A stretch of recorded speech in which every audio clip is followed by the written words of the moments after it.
পৃথিবীতে এমন 10টি পাপ আছে, এই 10টি পাপের কোনো একটি পাপ যদি কোনো মানুষ করে থাকে, হাসরের ময়দানে তারা সুস্থ অবস্থায় উঠবে না, তারা বিকলাঙ্গ অবস্থায় উঠবে, আর বিনা হিসাবে বিনা বিচারে জাহান্নামে যাবে।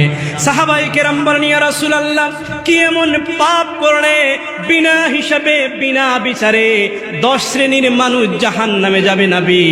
আপনি আমাদেরকে জানাই দিন, সে 10টি পাপ আমরা কোনোদিন করব না, পাপের কাছেও যাব না।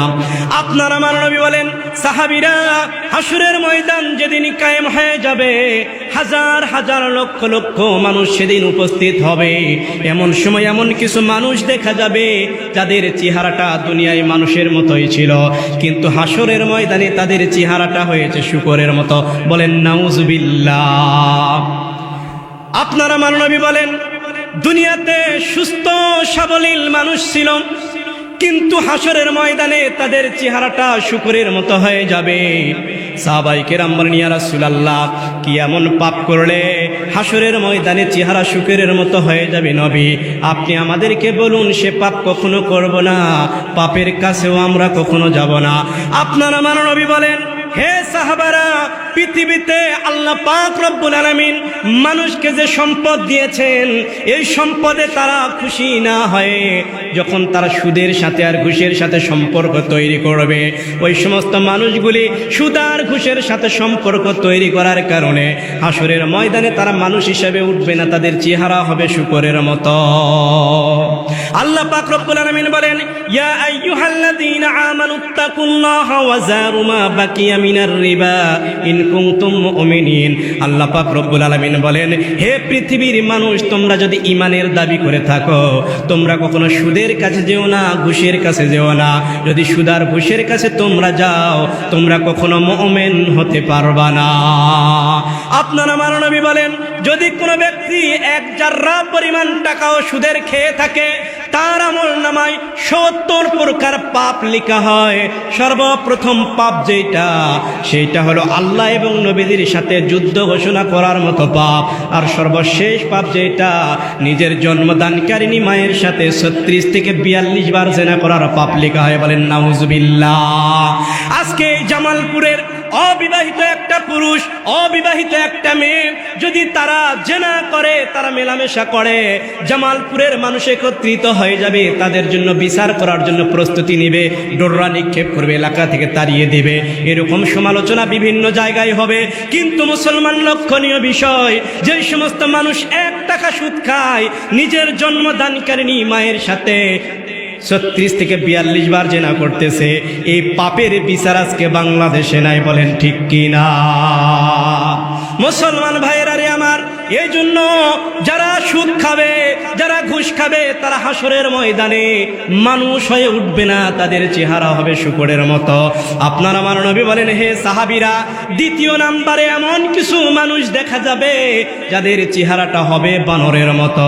সাহাবায়ে কেরাম বলেন, ইয়া রাসূলুল্লাহ, কি এমন পাপ করলে হাসরের ময়দানে সুস্থ মানুষ বানরের মতো হয়ে যাবে গো নবী? আপনি আমাদেরকে জানাই দিন। আপনার আমার নবী বলেন, হে সাহাবীরা, যে সমস্ত মানুষগুলি দুনিয়াতে সব সময় পরনিন্দার সাথে ব্যস্ত থাকে, গীবতের সাথে ব্যস্ত থাকে, এই সমস্ত মানুষগুলি হাসরের ময়দানে তারা যখন উঠবে, তারা বানরের চেহারায় উঠবে, মানুষ হিসাবে উঠবে না।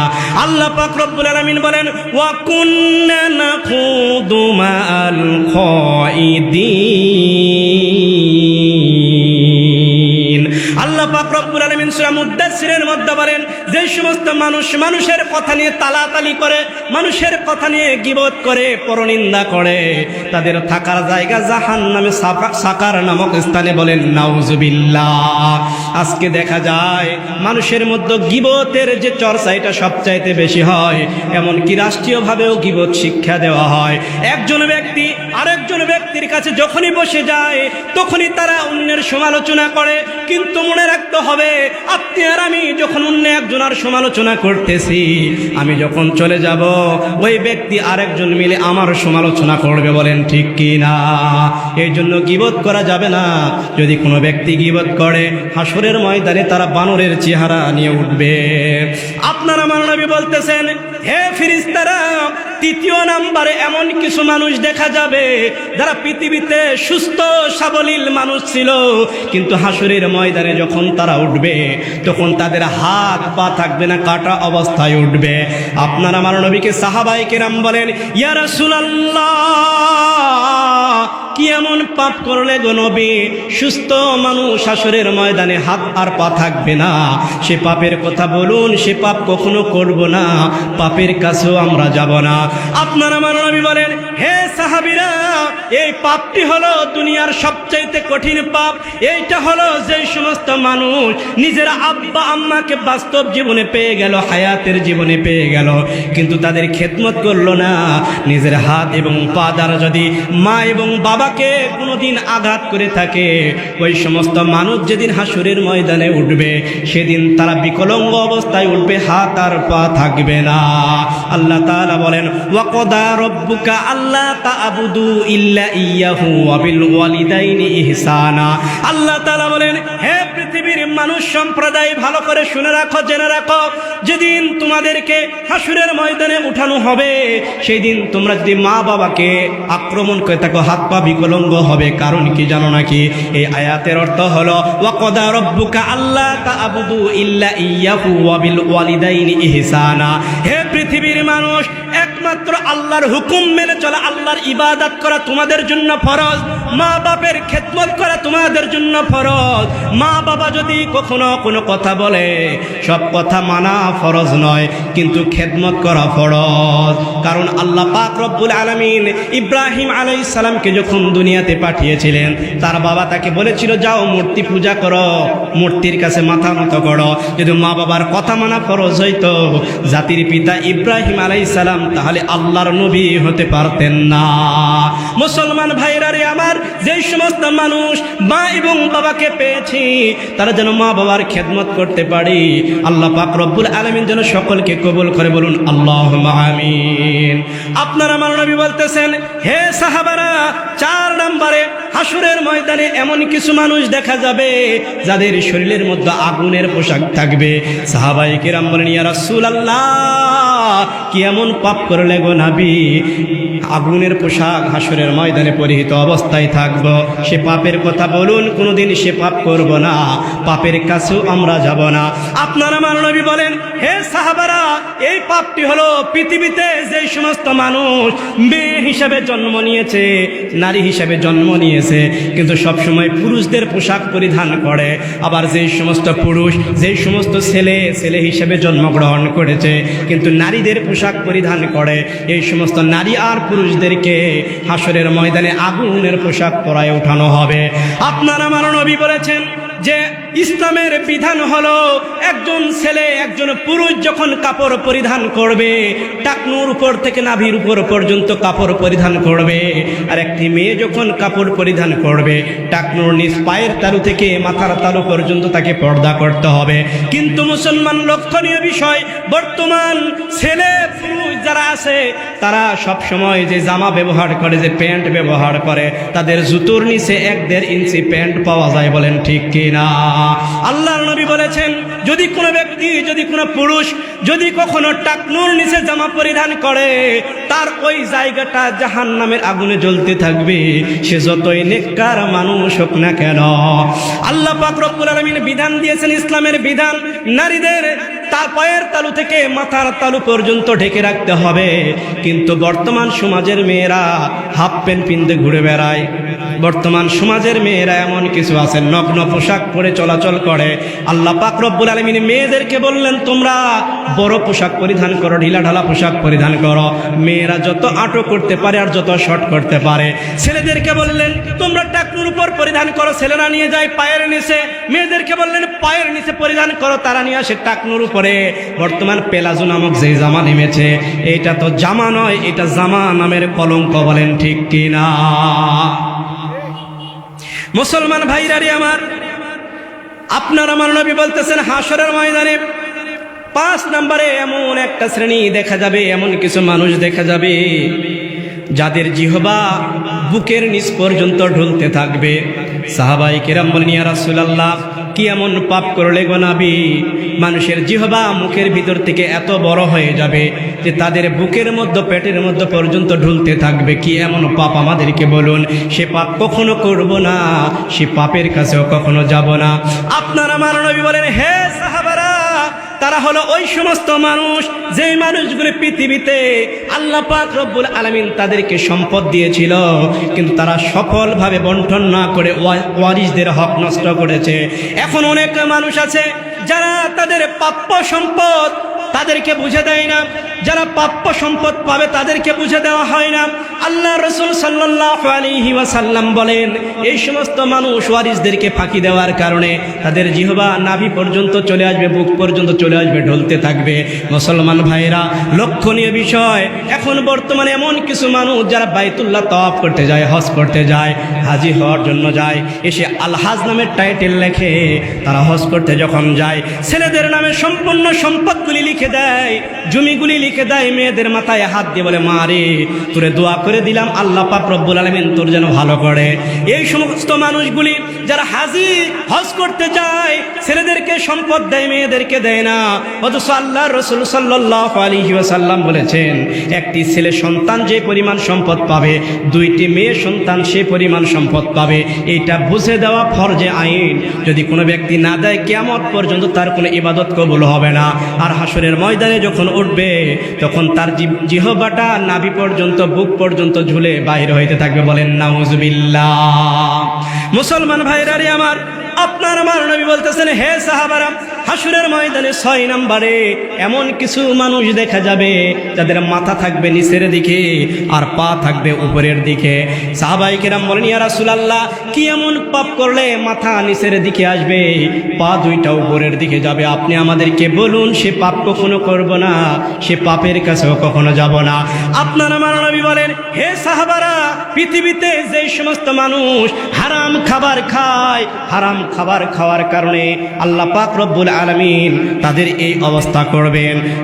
আল্লাহ পাক রব্বুল আলামিন তাদেরকে হাসরের ময়দানে যখন উঠাবেন, তাদের পা থাকবে উপরের দিকে, মাথা থাকবে নিচের দিকে।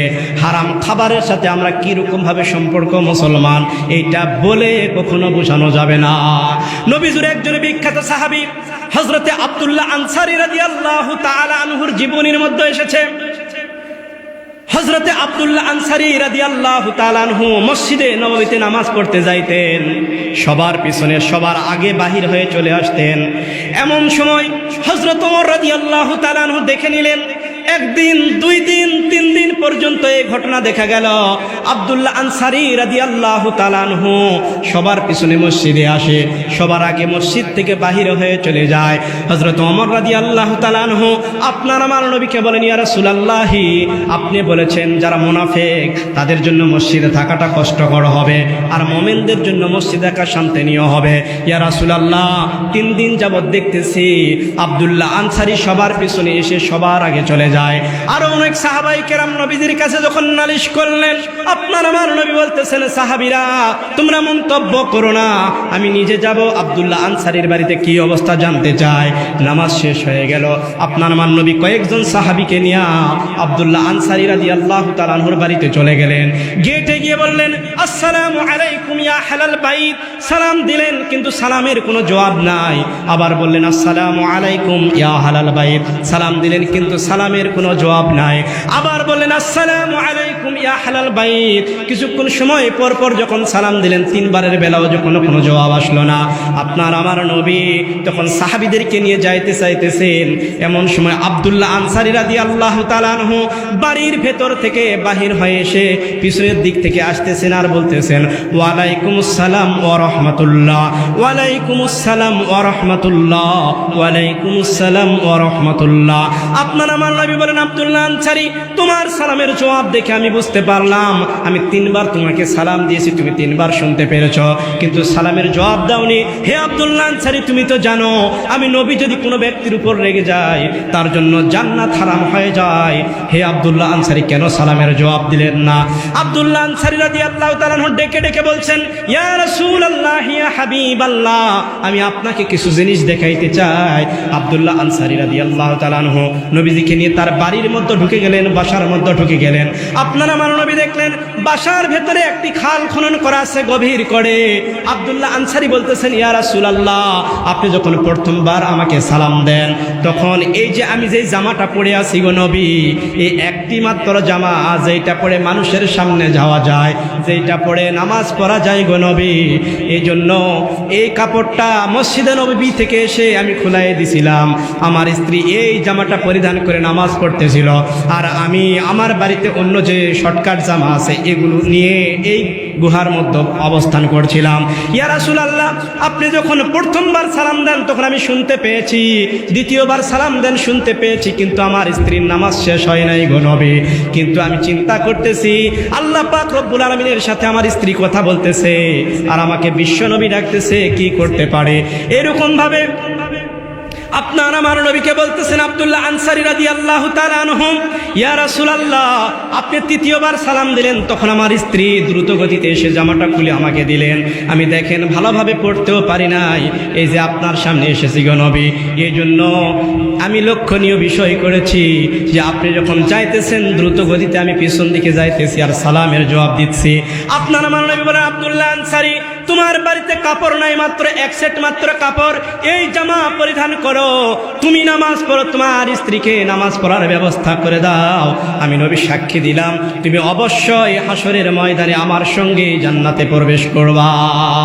মুসলমান ভাইরা আমার, লক্ষণীয় বিষয়ে বর্তমান সমাজ ব্যবস্থায় আমাদের এমন কোনো ব্যক্তির 5 সেট 6 সেট জামা নাই, এরকম অবস্থা নাই। সবার শোকেসে সবার ড্রেসিনে জামা আছে, কিন্তু জামা থাকা সত্ত্বেও যখন নামাজের সময় হয়ে যায় আমরা কিন্তু নামাজ পড়ি না। আর আব্দুল্লাহ আনসারী কি করলেন? আব্দুল্লাহ আনসারী রাদিয়াল্লাহু তাআলা আনহু স্বামী স্ত্রী মিলে একটা মাত্র জামা, যে জামা পরে মসজিদে নববীতে তিনি নামাজ পড়তেন, ওই জামা পরে আবার তিনি স্ত্রীকে নামাজের ব্যবস্থা করে দিতেন। অথচ আমাদের পরিবারে এত জামা থাকা সত্ত্বেও আমরা নামাজ পড়ি না। আপনারা আমার নবী বলেন, আব্দুল্লাহ আনসারী, বুঝলাম তোমার কথা শুনে আমি খুশি হয়ে গেলাম, কিন্তু এই যে তোমার উঠানের মধ্যে 8 থেকে 10 বছরের একটা শিশু বাঁধা, এই সন্তানকে তুমি কেন বেঁধে রেখেছ? আব্দুল্লাহ আনসারী রাদিয়াল্লাহু তাআলা আনহু বলতেছে, ইয়া রাসূলুল্লাহ, ইয়া হাবিবাল্লাহ, এই শিশুটি হলো আমার সন্তান।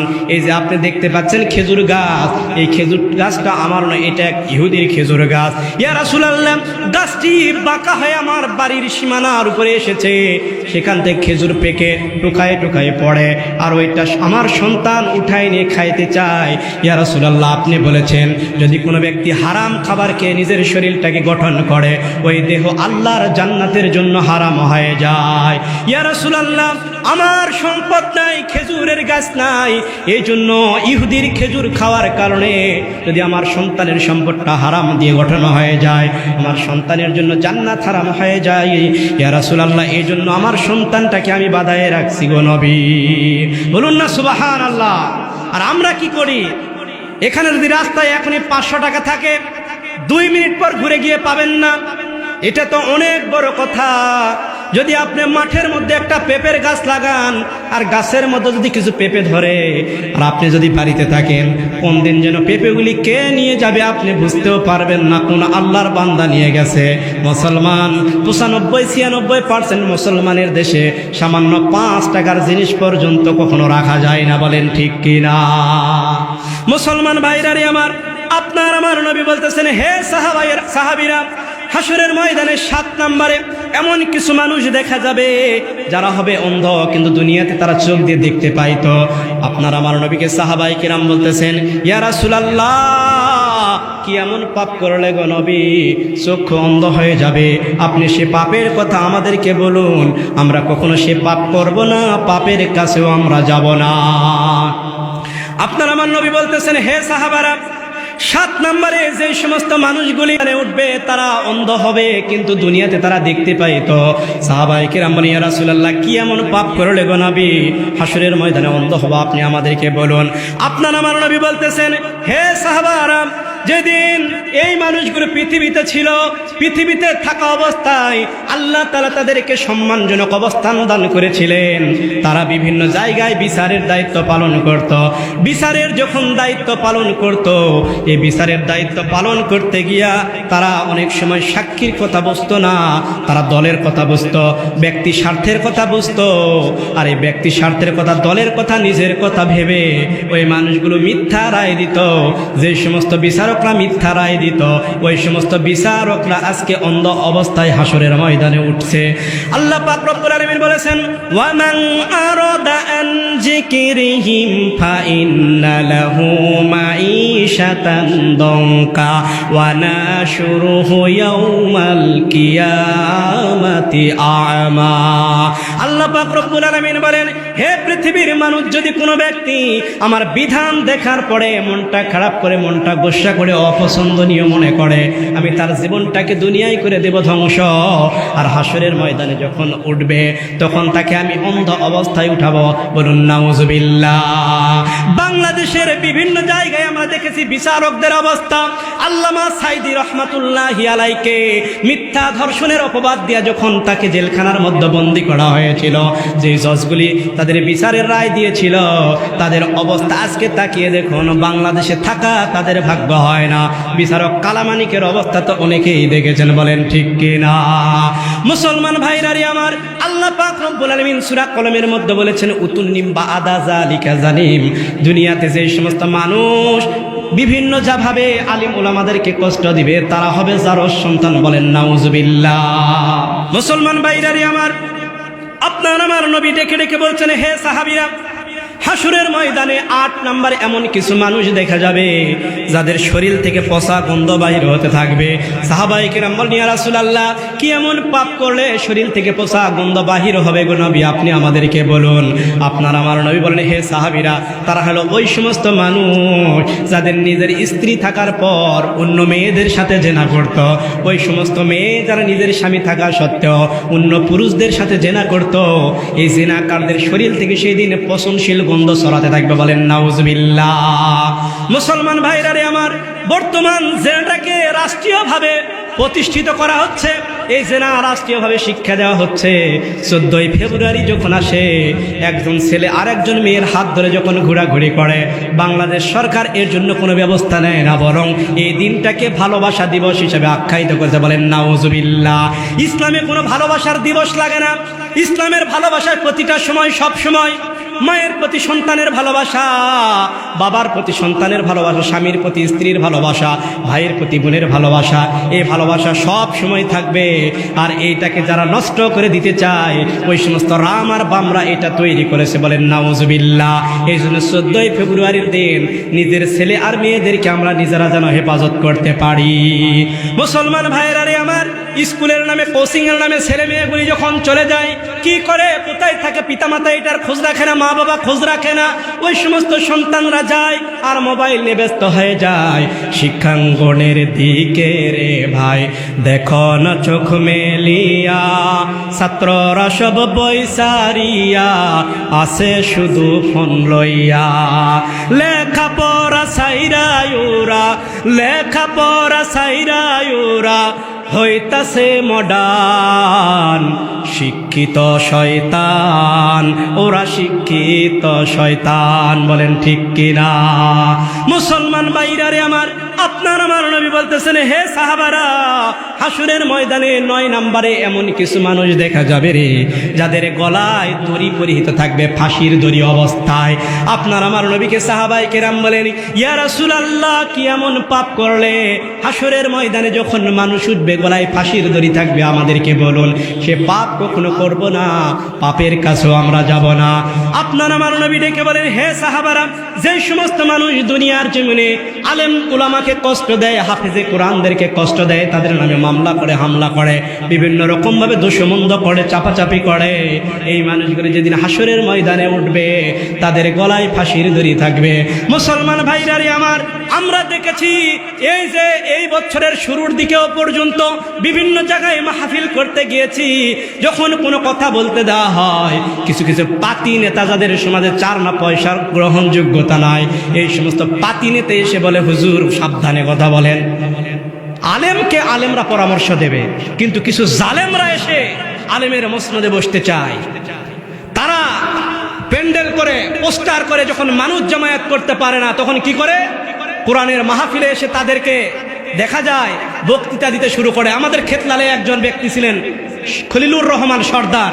আমি খলিশাগাড়িতে একবার প্রোগ্রামে গেছি, দ্বিতীয় বক্তা আলোচনা করতেছে, সে সময় সে আসলো, আসার পর সে বক্তব্য দিবে, সে বক্তব্য দিতেছে 15-20 মিনিটেও তার বক্তব্য শেষ হয় না।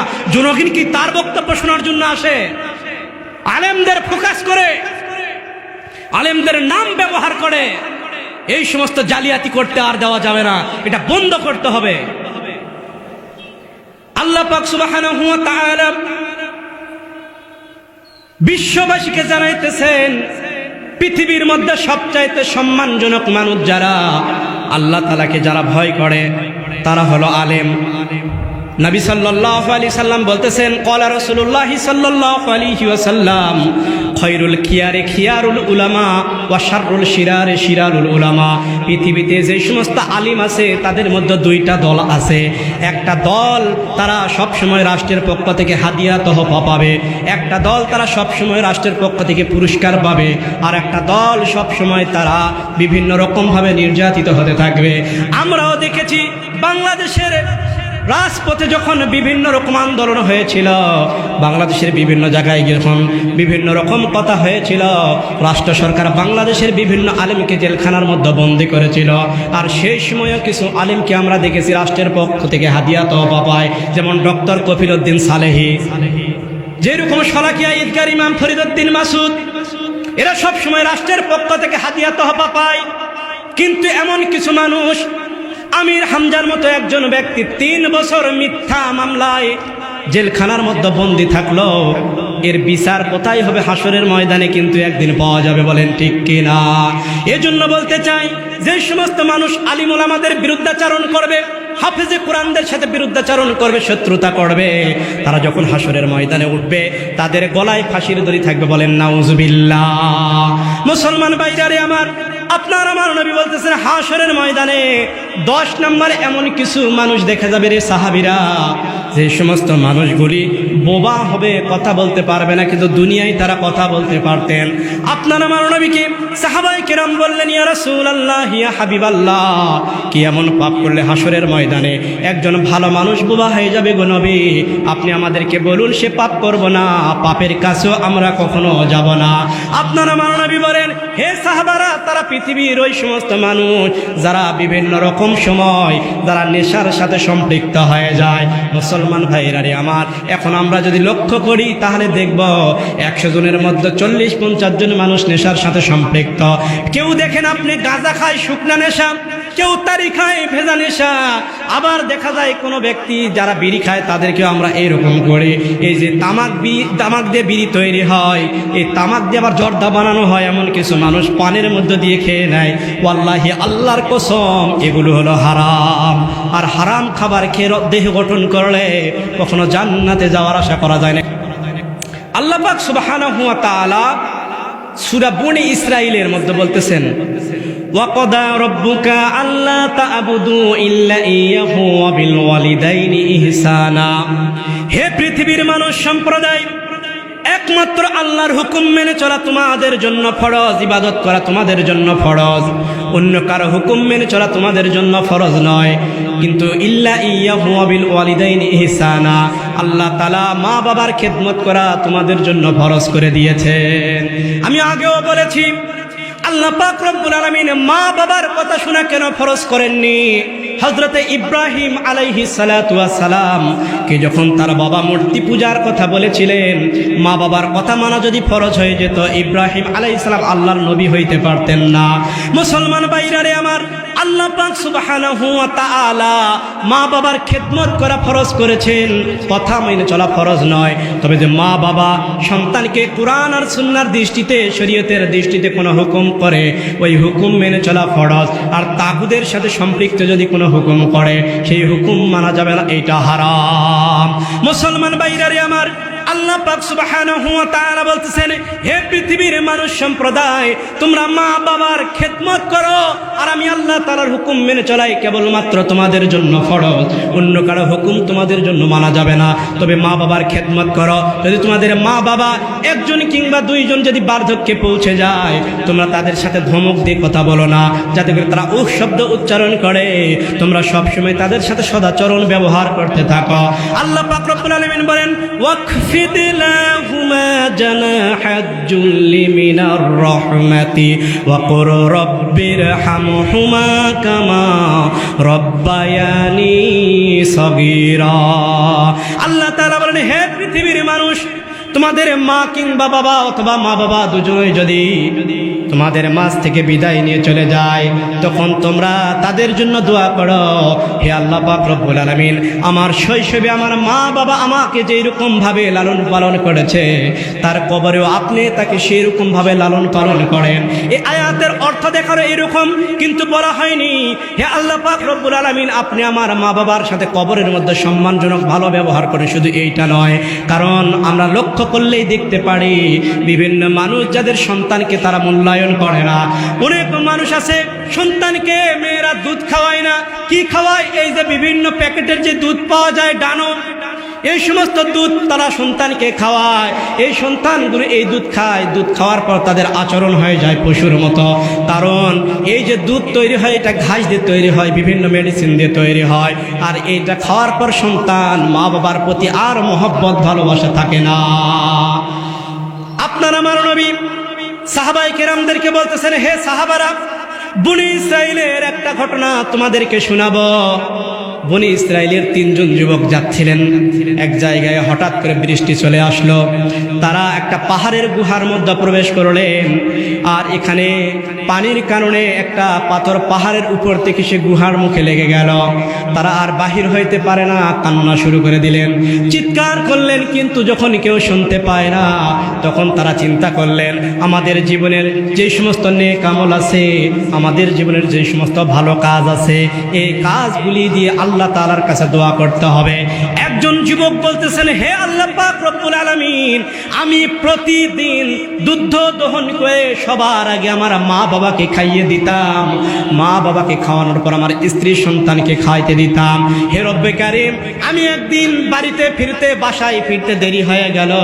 দুধ দহন করার পর মা বাবাকে খাইতে যখন গেলাম, তখন খাওয়াইতে গিয়ে দেখলাম মা বাবা ঘুমিয়ে গেছে। দুধ নিয়ে সারা রাত অপেক্ষা করলাম। এমন সময় গভীর রাত পেরিয়ে গেল, মা বাবা যখন ঘুম থেকে জাগ না পেল, তখন তাদেরকে দুধ পান করালাম। হে রব্বে কারীম, সেই দিন তার আগে আমার সন্তানকে দুধ পান করাই নাই, স্ত্রীকে খাইতে দেই নাই। আল্লাহ পাক রব্বুল আলামিন আপনাকে রাজি আর খুশি করার জন্য যদি হয়ে থাকে, হে আল্লাহ পাক রব্বুল আলামিন আজকের এই বিপদ থেকে আমাদেরকে হেফাজত করুন। এ কথা বলতে দেরি হয়, পাথরের একটু জায়গা ফাঁকা হইতে দেরি হলো না, কিন্তু তারা বাহির হইতে পারে না। দ্বিতীয় নম্বরে একজন যুবক আবার বলতেছে, হে রব্বে কারীম, আমি আমার এক চাচাতো বোনকে খুব পছন্দ করতাম, কারণ সে অতীব সুন্দরী ছিল। আমি তাকে একদিন বললাম, তুই যদি আমার সাথে মেলামেশা করিস, তাহলে তোকে আমি অনেক রূপ মুদ্রা দিব, অনেক দিরহাম দেব। আমার বোনটা রাজি হয়ে গেল না, রাজি হইল না। কিন্তু এমন একটা সময় দুর্ভিক্ষ দেখা দিল, আমার বোনের অনেক অভাব হয়েছিল। আমার কাছে এসে যখন টাকা চাইলো, দিরহাম চাইলো, আমি বললাম, তুই যদি আমার সাথে মেলামেশা করিস, তাহলেই তোকে আমি দিরহাম দেব। সে রাজি হয়ে গেল, নিয়ে গেল। এরপরে যখন আসলো, আমরা যখন মেলামেশা করব, এমন সময় আমার বোনটা আমাকে ডেকে ডেকে বলছে, ভাইয়া, তুমি তো আমার মোহর আদায় করনি, এ সময় যদি তুমি আমার সাথে মেলামেশা করো, যে না হবে, হারাম হয়ে যাবে। হে ভাইয়া, আমি আল্লাহ তাআলাকে ভয় পাইতেছি, তুমিও আল্লাহ তাআলাকে ভয় করো। তখন ওই যুবক বলেন, আল্লাহ পাক রব্বুল আলামিন, আমি আপনার ভয়ে তাকে ছেড়ে দিয়েছিলাম, ওই পয়সাগুলো, দিরহামগুলো পর্যন্ত ফেরত নিয়ে নাই। আল্লাহ পাক রব্বুল আলামিন আপনাকে রাজি আর খুশি করার কারণে যদি হয়ে থাকে, আমাদের এই বিপদ থেকে আমাদেরকে রক্ষা করুন, হেফাজত করুন। এ কথা বলতে দেরি পাথরের আবার একটু জায়গা ফাঁক হইতে দেরি হয় না, কিন্তু তারা বাহির হইতে পারতেছে না। তৃতীয় নম্বরে যুবক বলতেছেন, হে আল্লাহ পাক রব্বুল আলামিন, আমার বাড়িতে একজন গোলাম কাজ করত, সে টাকা না নিয়ে, দিরহাম না নিয়ে আমার বাড়ি থেকে বাহির হয়ে চলে যায়। আমি চিন্তা করলাম তার টাকাগুলো, তার সম্পদগুলি কি করব, এটা ব্যবসায়িক কাজে লাগাই দিলাম। কিছুদিন পর সেই ব্যক্তি যখন গোলাম যখন আমার কাছে আসলেন, আমার কাছে যখন তার পারিশ্রমিকের দাবি করলেন, আমি তাকে নিয়ে মরুভূমির মধ্যে গেলাম, তাকে দেখালাম অনেক উট, বকরি, দুম্বা, মেষ আছে, সেগুলির মধ্যে কিছু কৃতদাস আছে।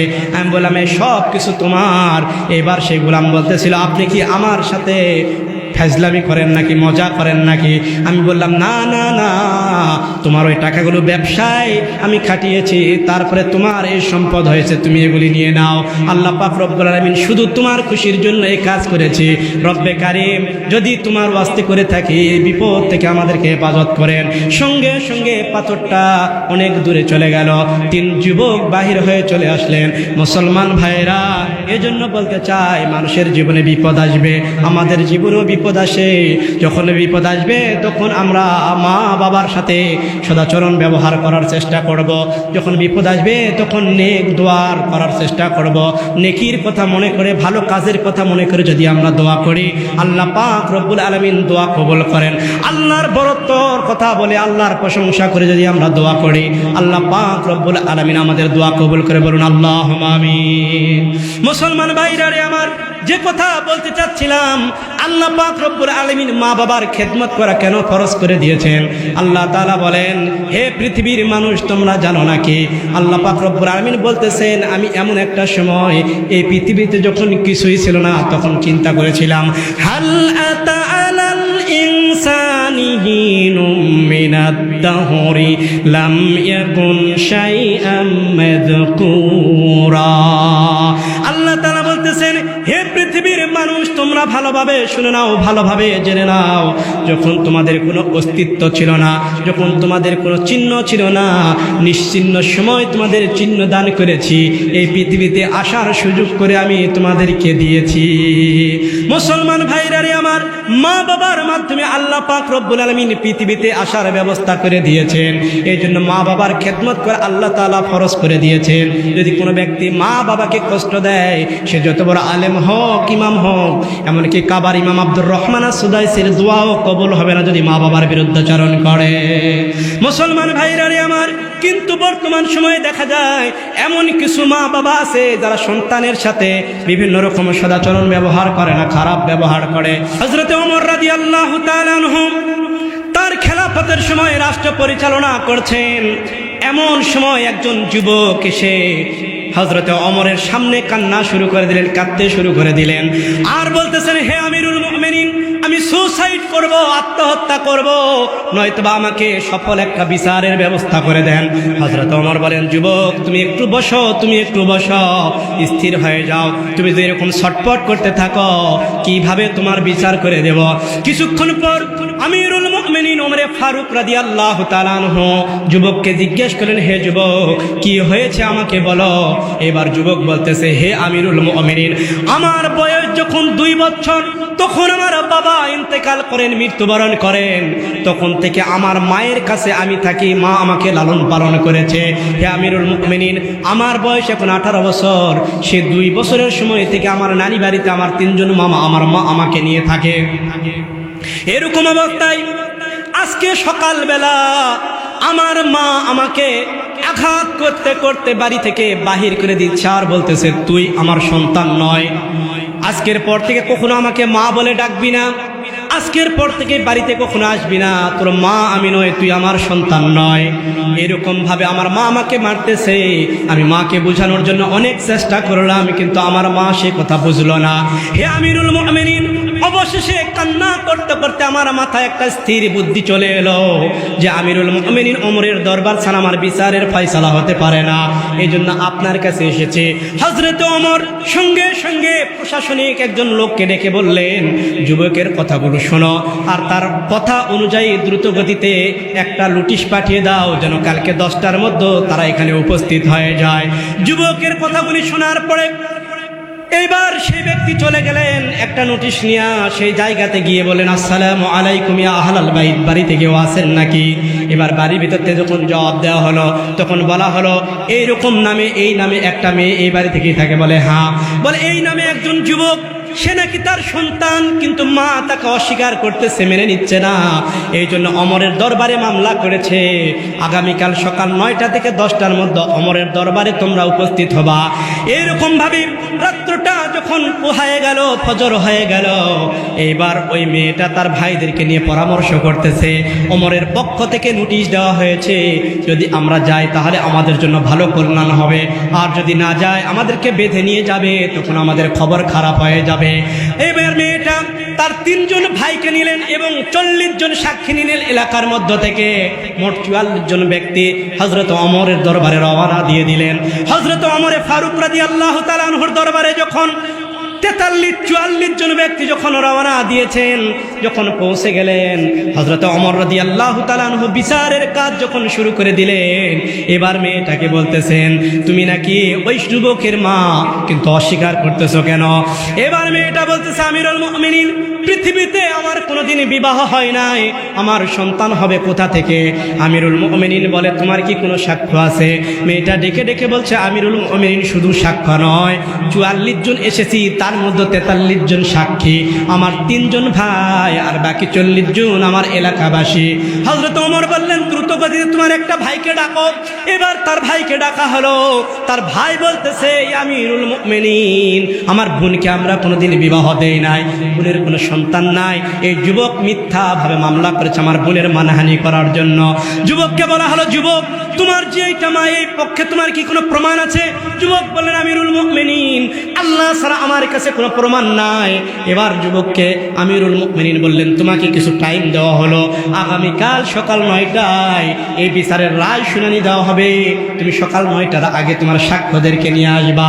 এবার যুবক চলে গেলেন, 2-1 জন সাক্ষীকে রেডি করেন, কিন্তু তার মামারা এমন ধমকি দেয় যে সাক্ষ্য দিতে আর কেউ রাজি হয় না। এরকম ভাবে আবার পরের দিন হয়ে গেল। সকালবেলায় যখন ওমরের দরবারে উপস্থিত হয়ে গেলেন এই সমস্ত মানুষগুলি, এবার যুবককে আমিরুল মুমিনিন জিজ্ঞেস করলেন, হে যুবক, তুমি কি কোনো সাক্ষী এনেছ? আমিরুল মুমিনিনের কথাই বলতেছে, হে আমিরুল মুমিনিন, আমি কোনো সাক্ষী আনতে পারি নাই।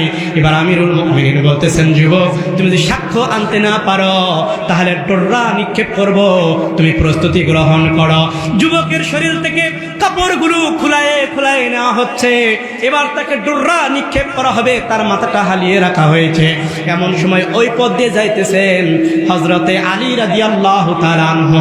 আলী রাদিয়াল্লাহু তাআলা আনহু ওমরে ফারুক রাদিয়াল্লাহু তাআলা আনহুর দরবারের মধ্যে প্রবেশ করলেন এবং বলেন, আসসালামু আলাইকুম, হে আমিরুল মুমিনিন, কেমন আছেন? হযরত ওমর বলেন, আলী, তুমি কোথা থেকে আসলে? আলী রাদিয়াল্লাহু তাআলা বলতেছেন, হে আমিরুল মুমিনিন, এই পথেই যাইতেছিলাম, হঠাৎ আপনার কথা মনে পড়ে গেল, এই জন্য দেখা করতে আসলাম। কিন্তু এসে দেখতেছি এই যে একজন যুবক, তাকে কি অপরাধে এরকম করে রাখা হয়েছে। হযরত ওমর বলেন, ভাই আলী, ভালো করে শোনো, এই যুবকটি দাবি করতেছে ওই মহিলাটি তার মা, তার পক্ষে কোনো সাক্ষী নাই। আর এই মেয়েটা বলতেছে সে আমার সন্তান নয়, আমার কোনোদিন বিবাহ হয় নাই। এই পক্ষে সে 43টা সাক্ষী নিয়েছে, 40টা প্রতিবেশী, 3টা নিজের ভাই। হযরতে আলী রাদিয়াল্লাহু তাআলা বললেন, আমিরুল মুমিনিন, আপনি যদি আমাকে সময় দিতেন, এই বিচারটার ছানি আমি করতাম, বিচারটা আমি একটু পরিচালনা করতাম। হযরতে ওমর রাদিয়াল্লাহু তাআলা মনে পড়ে গেল, আপনার আমার নবী বলেছেন, আনা মদিনাতুল ইলমি ওয়া আলিউ বাবুহা, আপনার আমার নবী বলেছেন, আমি হলাম ইলমের শহর, আর ইলমের শহরে প্রবেশ করার জন্য আলী হলো তার দরওয়াজা। বলুন সুবহানাল্লাহ। ওমর রাদিয়াল্লাহু তাআলা বললেন, আলী, বিচার তুমি পরিচালনা করতে পারো, ভাই চলে যাও। এবার আলী রাদিয়াল্লাহু তাআলা বললেন যে, মেয়েকে বললেন, তোমার 3টা ভাইকে ডাকো। এবার তার 3টা ভাইকে ডাকা হলো। আলী রাদিয়াল্লাহু তাআলা বলতেছে, তোমার কোনোদিন বিবাহ হয় না? এই মেয়েটা বলতেছে, না, এটাকে তোমার সন্তান নয়। বলে না। এবার তার ভাইকে বলা হলো যে, তোমরা কেন বিবাহ দেওয়ার পরে তোমরা অস্বীকার করতেছ। এবার তার ভাইরা বলতেছে, হে আলী রাদিয়াল্লাহু তাআলা আনহু, আমাদের বোনকে কোনোদিন আমরা বিবাহ দেই নাই, আমার বোনের কোনো সন্তান নাই, আমরা আমাদের বোনকে বিবাহ দেওয়ার জন্য উচ্চ বংশীয় একটা ব্যক্তির খবর পেয়েছি, একটা জামাই পেয়েছি, এই যুবক আমার বোনের মানহানি করার জন্য মামলা করেছে। এবার আলী রাদিয়াল্লাহু তাআলা আনহু বলতেছে, ঠিক আছে, তাহলে তোমরা উচ্চ বংশের একজন যুবকের সাথে তোমার বোনকে বিবাহ দেওয়ার জন্য যখন চেয়েছে, যুবক মানহানি করেছে, মামলা করেছে, তাহলে শুনে রাখো, হযরতে আলীর চাইতে উচ্চ বংশীয় পরিবার পৃথিবীতে আর নাই। তোমরা কি জানো, জান্নাতে এই পৃথিবীতে যাওয়ার জন্য, জান্নাতে যাওয়ার জন্য 4 জন ব্যক্তি সার্টিফিকেট পেয়েছেন, তার মধ্যে 4 নম্বরে আমি আলী রাদিয়াল্লাহু তাআলা আনহু। পৃথিবীর যত মহিলা হবে, এই মহিলাদের বেহেশতের যিনি সর্দারিনী হবে, তিনি হলো আমার স্ত্রী ফাতেমাতুজ জহরা রাদিয়াল্লাহু তাআলা আনহা। এই পৃথিবীতে যত মানুষ আছে, এই মানুষগুলো যখন জান্নাতে যাবে, এই জান্নাতি সর্দার হবে আমার 2টা ছেলে হাসান আর হোসাইন। তাহলে আমার চাইতে ভালো কোনো পরিবার আর পৃথিবীতে আছে নাকি? তারা 3 জন ভাই বলল, এর চাইতে ভালো তো পরিবার নাই। আলী রাদিয়াল্লাহু তাআলা আনহু বলতেছেন, ঠিক আছে, তাহলে আজকে আমি এই মজলিসে ঘোষণা করলাম, এই যে যুবক তোমার বোনকে মা বলে ঘোষণা করেছে, এই যুবককে আমি আজকের থেকে আমার নিজের ছেলে হিসাবে ঘোষণা করলাম। হে যুবক, আমি আলী যদি তোমার বাবা হয়ে যায়, মা ফাতেমা যদি তোমার মা হয়ে যায়, হাসান হোসাইন যদি তোমার ভাই হয়ে যায়, তোমার কি কোনো দুঃখ থাকবে? যুবক ডেকে ডেকে বলে, আমার জীবনে আর কোনো কষ্ট নাই, আমার জীবনে আর কোনো হতাশা নাই। এবার ওই 3 জন ভাইকে ডেকে বলতেছে, তোমার বোনের জন্য দ্রুত গতিতে বিবাহের ব্যবস্থা করো, আমার এই সন্তানকে দিয়ে তোমার বোনকে বিবাহ দিব। এমন সময় ওই যে মেয়েটা বলতেছেন, আস্তাগফিরুল্লাহ, নাউজুবিল্লাহ, হারাম হারাম হারাম। মুসলমান ভাইরা রে আমার, আলী রাদিয়াল্লাহু তাআলা আনহুর বিভিন্ন রকম ভাবে বিচক্ষণতা বুদ্ধি ছিলেন। একবার আপনার আমার নবীর কাছে এমন কিছু মানুষ আসলেন, আসার পর বলতেছেন, হে মুসলমানের নবী, আমরা আপনার কাছে একটা বিচার নিয়ে এসেছি। বিচারটি হলো এইরকম, আমাদের এলাকায় একটি রুমের মধ্যে 2টা সন্তান জন্মগ্রহণ করেছেন, 2টা মায়ের পেট থেকে, একটি ছেলে সন্তান, একটি মেয়ে সন্তান, কিন্তু 2 জন মা দাবি করতেছে আমার ছেলে সন্তান, মেয়ে সন্তানটাকে কেউ নিতে চায় না। হযরতে মুহাম্মদুর রাসূলুল্লাহ সাল্লাল্লাহু আলাইহি ওয়াসাল্লাম বলতেছেন, আমি তো এই সময় একটু ব্যস্ত আছি, তোমরা আলীর কাছে যাও। আলী রাদিয়াল্লাহু তাআলা আনহু বললেন, তোমাদের 2 জন মেয়ে, 2টা মা, 2 জনেই ছেলে সন্তানের দাবি করতেছে, কোনো সমস্যা নাই, এর বিচার হয়ে যাবে। এবার বলছেন, 2টা বাটি নিয়ে এসো। 2টা ছোট্ট ছোট্ট বাটি আনা হলো। 2টা মাকে বলা হলো, তোমরা নিজের স্তন থেকে এই বাটিগুলো দুধ দিয়ে ভরপুর করে এনে আমার সামনে দিয়ে দাও। 2টা মা যখন 2 জনার স্তন থেকে দুধ বাহির করে আলী রাদিয়াল্লাহু তাআলা আনহুর কাছে দিয়েছেন, তখন তিনি দেখেন, দুধ দেখে বিচার বিশ্লেষণ করলেন। এরপরে একজনকে ছেলে সন্তান, আরেকজনকে মেয়ে সন্তান দিয়ে দিলেন। কাফির মুশরিকরা বললেন, আলী, তোমার মনে করার রায় তো আমরা নিতে পারি না, এখানে নিয়ে আসলাম, তুমি ছোট বাটি নিয়ে আসতে বললে নিয়ে আসলাম, এরপরে দুধ নিয়ে আসতে বললে নিয়ে আসলাম, কিন্তু এখন তুমি একজনকে ছেলে সন্তান, একজনকে মেয়ে সন্তান দিলে তো চলবে না। আলী রাদিয়াল্লাহু তাআলা বলছে, হে আহাম্মুক কাফির মুশরিকরা, তোমরা শুনে রাখো, মুসলমানরা কখনো নিজের দেমাগ অনুযায়ী কাজ করে না। তাদের প্রধান উৎস হলো আল্লাহর কোরআন, দ্বিতীয় উৎস হলো নবীজির সুন্নাহ, নবীজির হাদিস দিয়ে তারা বিচার পরিচালনা করে, জীবন পরিচালনা করে, সব কিছু তারা এইটা দিয়ে পরিচালনা করে। এবার বলতেছেন, আলী, তাহলে কি রকম ভাবে বিচার করলে আমাকে দেখাও, আমাদেরকে দেখায় দাও। আলী রাদিয়াল্লাহু তাআলা আনহু বলতেছেন যে, এই যে তোমরা দেখো, এই বাটির মধ্যে একটা বাটিতে যে দুধ আছে এটা অত্যন্ত গাঢ় ঘন, আর একটা বাটিতে যে দুধ আছে এইটা হলো পাতলা। আল্লাহ পাক রব্বুল আলামিন আমাদেরকে বিধান দিয়েছে, শরীয়তের বিধান হলো, একটা ছেলে সন্তান যে পরিমাণ মা বাবার কাছ থেকে জমির ভাগ পাবে, একটা মেয়ে সন্তান তার অধিকার অর্ধেক পাবে। 2টা মেয়ে সন্তান মিলে যে পরিমাণ ভাগ পাবে, একটা ছেলে সন্তান সে পরিমাণ ভাগ পাবে। এর দ্বারা আমি বিচার করেছি, ছেলেরা হলো ডবল পুষ্টি পায়, মেয়েরা হলো সিঙ্গেল পুষ্টি পায়। এই জন্য যে মায়ের দুধটা ঘন বেশি, সে মাকে আমি ছেলে সন্তান দিয়েছি, যে মায়ের দুধটা পাতলা তাকে আমি মেয়ে সন্তান দিয়েছি।